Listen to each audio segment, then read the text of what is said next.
वसुदेवसुतं देवं कंसचाणूरमर्दनं देवकी परमानन्दं कृष्णं वन्दे जगद्गुरुं मूकं करोति वाचालं पङ्गुं लङ्घयते गिरिं यत्कृपातमहं वन्दे பரமானந்தமாதவம்.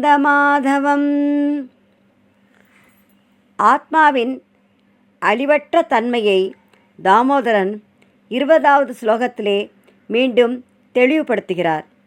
ந ஜாயதே மிரியதே வா கதாசித் நாயம் பூத்வா பவிதா வா ந பூயः அஜோ நித்ய சாஸ்வதோயம் புராணः ந ஹன்யதே ஹன்யமானே ஷரீரே.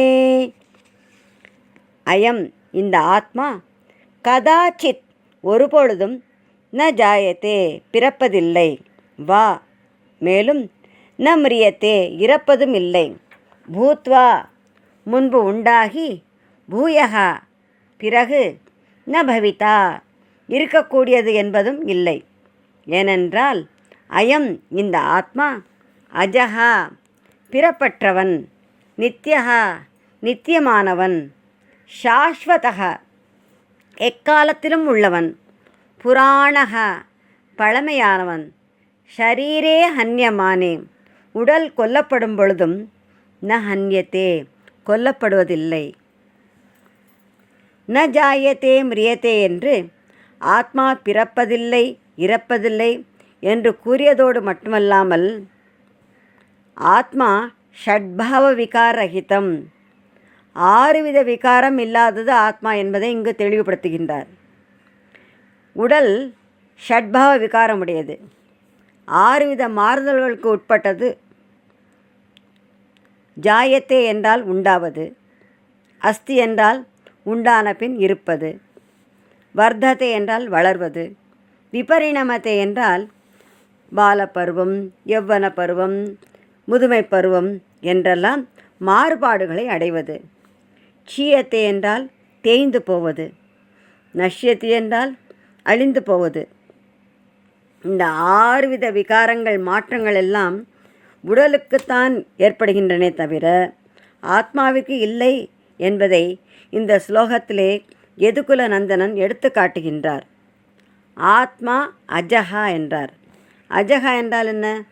ந ஜாயத்தை அஜஹா பிறப்பு அற்றவன் என்று கூறியதினாலே உண்டாவது என்ற விகாரம் இல்லாமல் போகிறது. அயம் பூத்வா பூயகா ந பவிதா பிறப்பு எடுத்து பிறகு இருக்கிறேன் என்று இல்லை என்று கூறியதினாலே 2வது விகாரமும் இல்லை. புராணக என்றால் பழமையானவன், எப்பொழுதும் ஒரே விதமாக இருப்பவன் என்று கூறுவதால் வளர்ச்சி என்ற 3வது விகாரமும் இல்லை.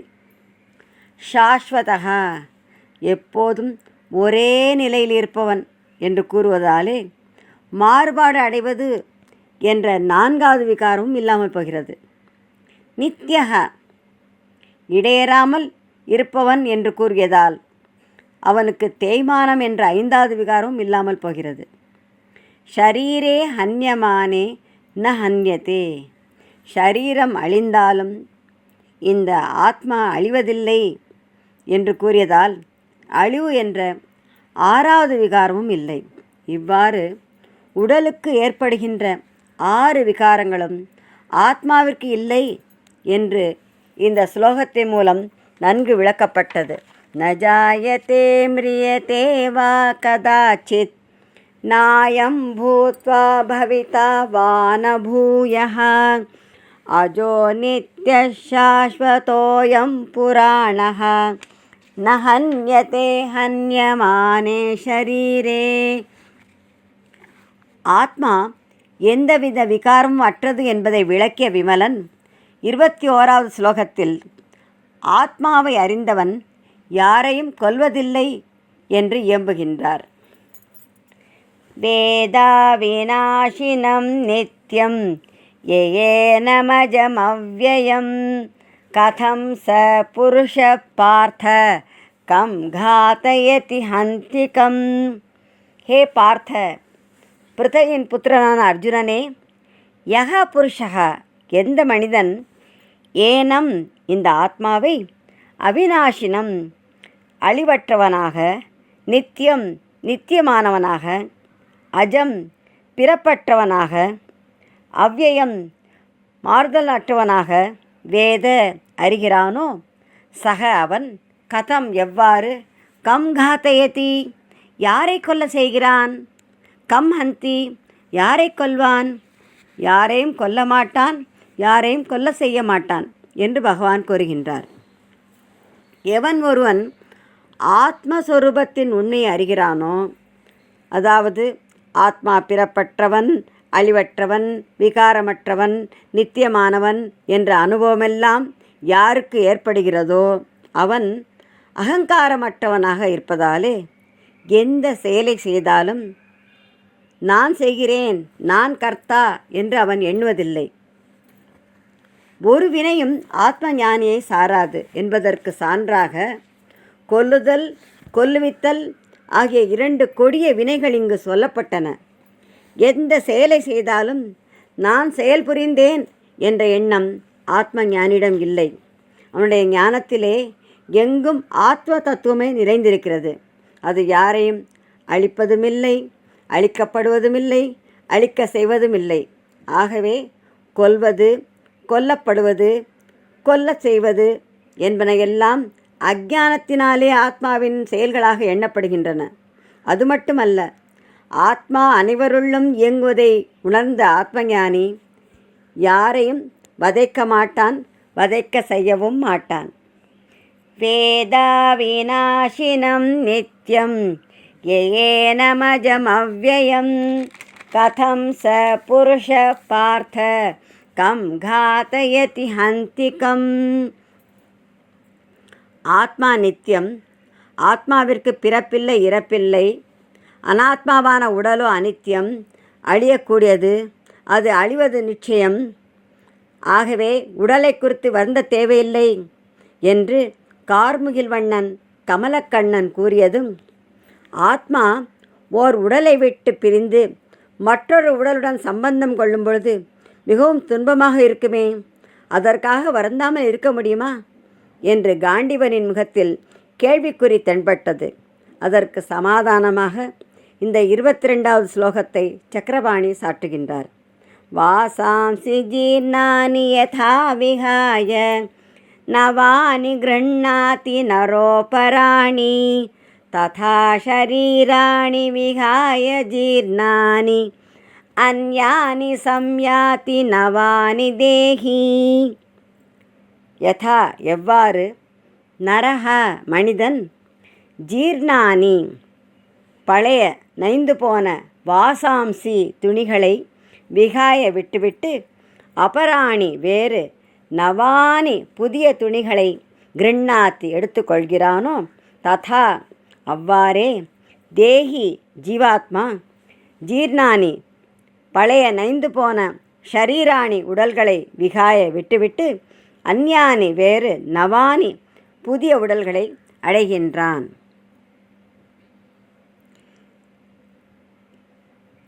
இந்த ஸ்லோகத்தில் வாசுதேவன் வஸ்திர திருஷ்டாந்தத்தை விளம்பியுள்ளார். உண்மையில் பெரும்பாலும் அனைவருக்குமே புதிய புதிய ஆடைகளை அணிவதில் அதிக ஈடுபாடு உள்ளது. பண்டிகைகள் வரும்போதெல்லாம் புதிய உடைகள் கிடைக்கும் என்று சிறியோர் முதல் பெரியோர் வரை எதிர்பார்க்கிறார்கள் அல்லவா? எல்லோரும் புது ஆடைகளை உற்சாகத்துடன் மகிழ்ச்சியுடன் அணிகின்றார்கள். அவ்வாறே புதிய உடல் கிடைத்தால் மகிழ்ச்சியுடன் ஏற்றுக்கொள்ள வேண்டியதுதானே? எதற்காக கவலைப்பட வேண்டும் என்று கோபாலகிருஷ்ணன் கேட்கிறார். நைந்து போன பழைய ஆடைகளை விடுத்து புதிய ஆடைகளை உடுப்பது போல சரீரம் ஜீரணமான பின் பகவான் அவரவர் கர்மங்களுக்கு அனுசாரமாக பல்வேறு பிறப்புகளில் பல்வேறு சரீரங்களை வழங்குகிறார். இங்கு உடலுக்கு ஜீர்ணானி என்ற அடைமொழியுடன் கண்ணன் கூறுகின்றார். அவ்வாறாயின் உடல் நலிந்த பின் வயது முதிர்ந்த நிலையிலே மனிதன் இறக்கிறானா என்றால் அப்படி இல்லை. இறப்பு என்பது முதுமை பருவத்திலும் இளமை பருவத்திலும், ஏன் குழந்தை பருவத்திலும் கூட ஏற்படலாம். எனவே இங்கு ஜீர்ணானி என்பதற்கு 80 வயது 100 வயது ஆனபின் என்ற கருத்து அல்ல. முன்வினை பயனாக ஒருவன் குழந்தை பருவத்திலோ இளமையிலோ அல்லது முதுமையிலோ இறக்கலாம். உடல் நலிந்துவிட்டது, ஜீரணமாகிவிட்டது என்பதற்கு ஆயுள் முடிந்துவிட்டது என்பதுதான் பொருள். ஆகையாலே நீ அதை பற்றி கவலைப்பட வேண்டாம். அது மட்டுமல்ல, இங்கு பகவான் துணிகளை கூறும் பொழுது வாசாம்சி கிருண்ணாதி என்றும், சரீரத்தை பற்றி கூறும் பொழுது ஷரீராணி சம்யாதி என்றும் கூறுகின்றார். புதிய துணிகளை ஒருவன் இப்பிறவிலேயே இங்கேயே ஏற்று அணிந்து கொள்வதாலே கிருண்ணாதி என்று கூறினார். இந்த உடலை விட்டு மற்றொரு உடலை சென்று அடைவதாலே ஷரீராணி சம்யாதி என்றும் கூறியுள்ளார். வாசாம்சி ஜீர்ணானி யதா விஹாய நவானி கிருண்ணாதி நரோபராணி ததா ஷரீராணி விஹாய ஜீர்ணானி அன்யானி சம்யாதி நவானி தேஹி.